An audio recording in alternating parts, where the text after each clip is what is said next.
Hello everybody.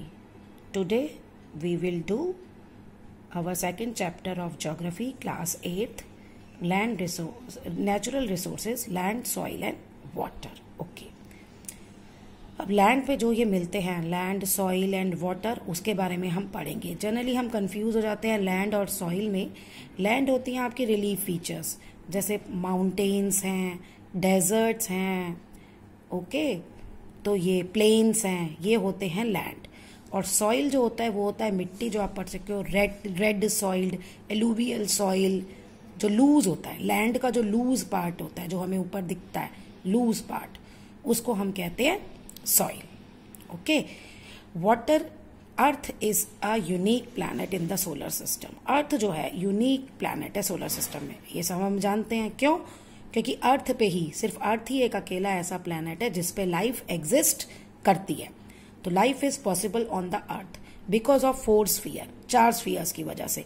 Lithosphere जो आपका पूरा लैंड वाला आ गया, एटमोस्फेयर आपकी एयर, हाइड्रोस्फेयर आपके water, ocean, seas and biosphere जहां ये तीनों मिलते हैं, और प्लस जहां लाइफ मिलती है वो होता है आपका बायोस्फेयर.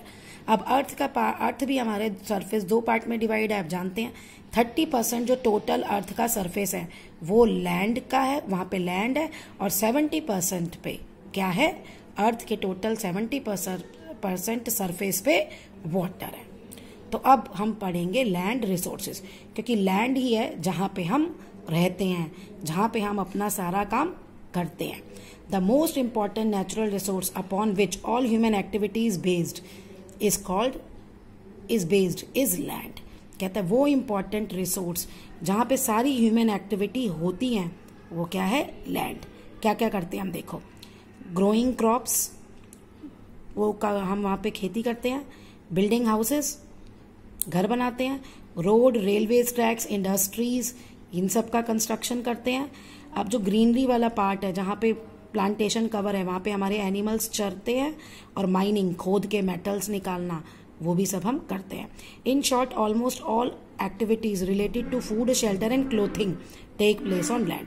अब हमें जिंदा रहने के लिए क्या चाहिए, खाना, रहना, कपड़े, और वो सारी एक्टिविटीज जो होती हैं हम कहाँ पे करते हैं, लैंड पे.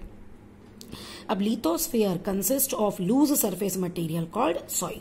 अब वही लैंड में, लिथोस्फीयर में जो लूज मटेरियल होता है ऊपर, उसे हम कहते हैं सॉइल. अब सॉइल में क्या होता है, इनऑर्गेनिक मैटर भी होता है, यानी कुछ मिनरल्स, अलग अलग वो चीजें भी मिलती हैं, और ऑर्गेनिक जिसे हम ह्यूमस कहते हैं.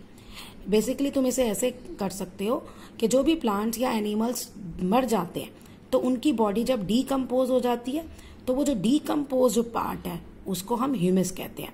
और इसमें बहुत सारे मिनरल्स होते हैं जो आगे प्लांट के लिए बहुत ज्यादा जरूरी होते हैं.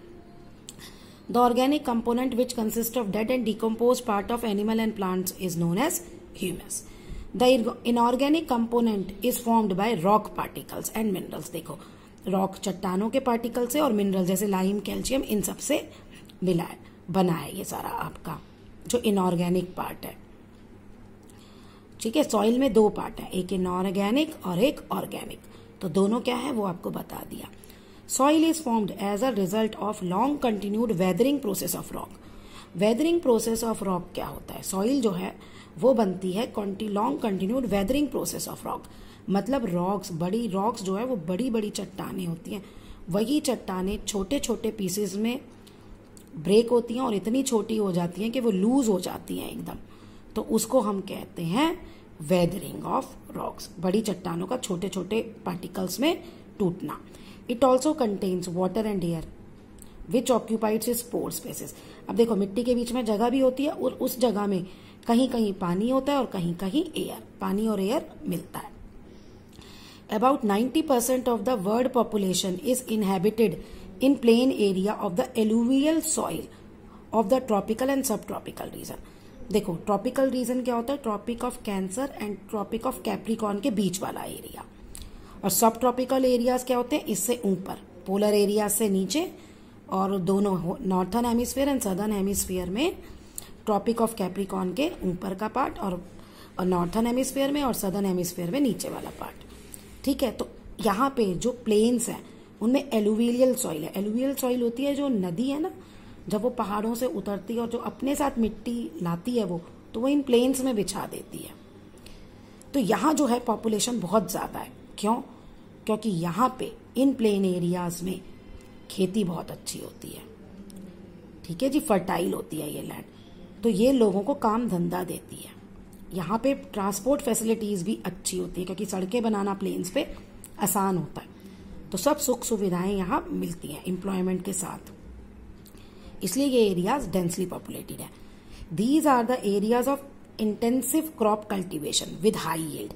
इंटेंसिव क्रॉप कल्टीवेशन होता है कि कम जगह में, ठीक है, हम फर्टिलाइजर्स और वो सब यूज करके कम जगह में, इसमें मशीन्स नहीं इतनी यूज होती, हम बहुत ज्यादा प्रोडक्शन, जो खेती की पैदावार है वो हम बढ़ा सकते हैं। All these areas support dense population. तो ये सारे एरियाज में डेंस पॉपुलेशन है, यानी बहुत ज्यादा लोग रहते हैं। In contrast sparse population is scene.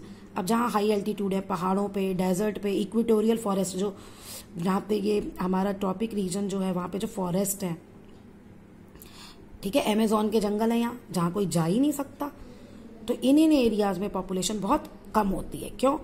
क्योंकि स्लोप स्टीप है, वो मतलब घेर होता है। स्लोप स्टीप आप ऐसे कह सकते हैं जैसे हम सीढ़ी नहीं रख देते तिरछी करके, वो वैसे, जैसे आपकी वो हिली एरियाज में जो छत बनी होती है, रूफ टॉप स्लोपिंग होते हैं ना, वैसा।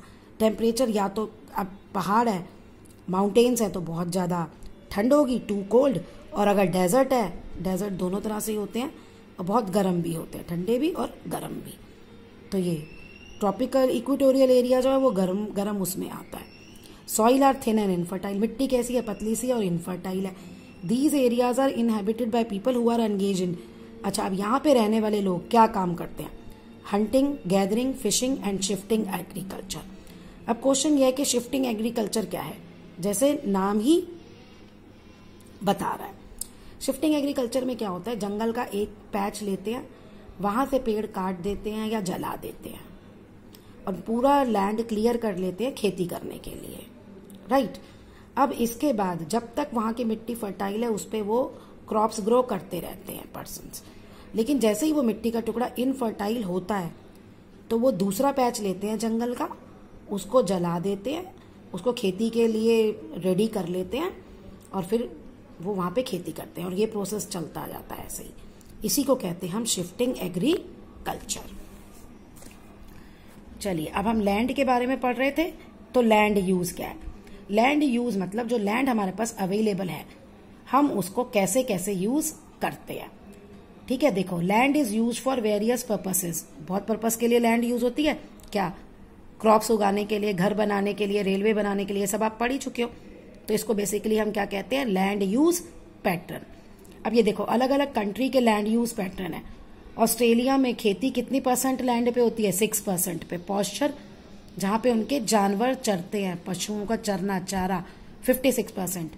फॉरेस्ट कितने पे है? 14% पे। और अदर, घर बनाना, बिल्डिंग बनाना, डैम बनाना या जो भी करना, वो 24% पे है। और इंडिया का देखो, 57% लैंड पे हम खेती कहते हैं ना, हमारे 70%, हमारे जो एग्रीकल्चर है, हमारी रीढ़ की हड्डी है, हम एग्रीकल्चरल कंट्री हैं, यानी मैक्सिमम लोगों का काम यहाँ पे खेती करना है।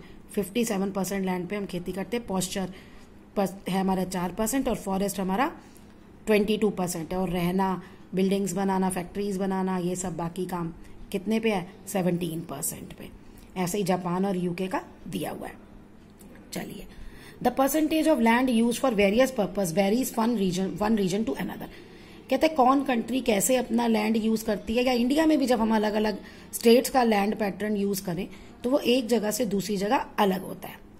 The utilization of land is determined by the continuous interplay of the physical factors. कहता ये नहीं है कि अगर मैं यहाँ खेती करना चाहती हूँ किसी लैंड पे तो मैं खेती करूंगी। अरे जब वहां बारिश ही नहीं होती, वहां पे कोई सोर्स वाटर का नहीं है, तो वहां पे मैं खेती कैसे कर सकती हूँ? तो वो किन फैक्टर्स पे डिपेंड करता है?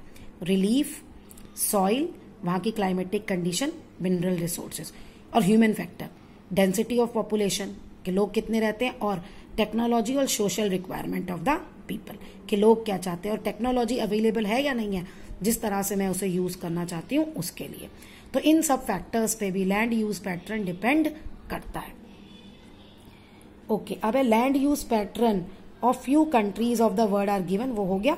इंडिया की हाईएस्ट परसेंटेज है, वो भी आपको बता दिया वर्ल्ड में अकॉर्डिंग टू। अच्छा, अब एक और इम्पॉर्टेंट है कि किसी भी कंट्री को अगर डेजर्ट में कन्वर्ट नहीं होना, अपना इकोलॉजिकल बैलेंस मेंटेन करना है, तो जितना भी उस कंट्री के पास लैंड है उसके 33% पे जो है फॉरेस्ट होने चाहिए। इंडिया का कम है, इंडिया का भी कम है, ऑस्ट्रेलिया का भी कम है, सिर्फ एक जापान है जहां पे 67% है। ठीक है ना, तो ये जरूरी है। कहते हैं ऑस्ट्रेलिया और यूके में हाईएस्ट परसेंटेज जो है वो पॉस्चर लैंड की है। Availability of land is limited, अब जितनी हमारे पास लैंड है वो लिमिटेड है। Conflict over access and rights of natural resources, इसलिए ना झगड़े ही होते रहते हैं नेचुरल रिसोर्सेज की कि ये मेरा है या ये मेरा है करके ऐसे। It has also resulted in tough competition between agriculture and other sector over usage of land. कहता है इसलिए बहुत कॉम्पिटिशन है कि भाई लैंड को हम खेती के लिए इस्तेमाल करें या दूसरे काम के लिए। ठीक है, तो more over land also suffer from various problems, और लैंड में भी प्रॉब्लम्स हैं। Soil halogen, degradation, deforestation. Deforestation जंगलों को काटना, डिग्रेडेशन मतलब मिट्टी की क्वालिटी का खराब होना, और सॉइल एरोजन मतलब जो अच्छी मिट्टी है, जो हमारे लिए यूजफुल फर्टाइल मिट्टी है, उसका उड़ जाना। Okay, in the next session we will continue our topic soil resource.